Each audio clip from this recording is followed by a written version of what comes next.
जोबोद दुखुनांथाव बाथ्रा नोंथांमोना निउस मिडिया एबा ससियेल मिडियायाव नुखाबाय एबा खोनाखाबाय जानांगौ सासे बर' आइजोआ मुस्लिम हौवाजों गोसोथोलायनानै एबा लाइन मारिनानै बुथारजादों।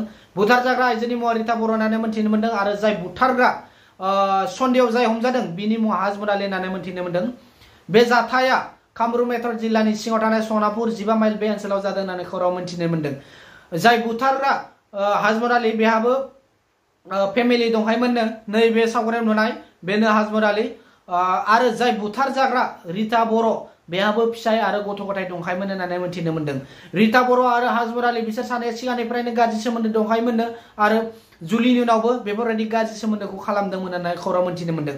जेब्ला रिता बर'नि गोथै देहाखौ गावनि न'नि लांगोनायाव गोथै देहायाव बोखांनो हादोंमोन बेनि सिगां हाजमुर आलीया बे रिता बर'नि न'खरावनो थांदोंमोन होननानै मोनथिनो मोन्दों। जेब्ला रिता बर'नि गोथै देहाखौ बोखांनो हायो अब्ला हाजमुर आलीया गावनि न'खौ ताला मारिनानै खारदोंमोननो उनाव पुलिसआ संदाननायनि उनाव बेखौ हमनो हायो होननानै खौरां मोनथिनो मोन्दों।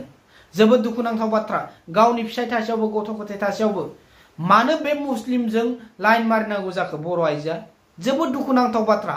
सिगां जि जाबाय ज्राब गारमोन ना जुलिनि उनाव नङा होमबा गथ' गथायनि इयुनखौ साननानै गावनि फिसाय गावनि न'खरखौ साननानै दान्दिसे गोसोनि गोजोननायखौ हास्थायनानै देहानि गोजोननायखौ हास्थायनानै बे मुस्लिमजों लाइन मारिबाय थानायाव गोसो थोलायबाय थानायाव माबा मोनसे जाहोननि थाखाय बुथार जाबाय।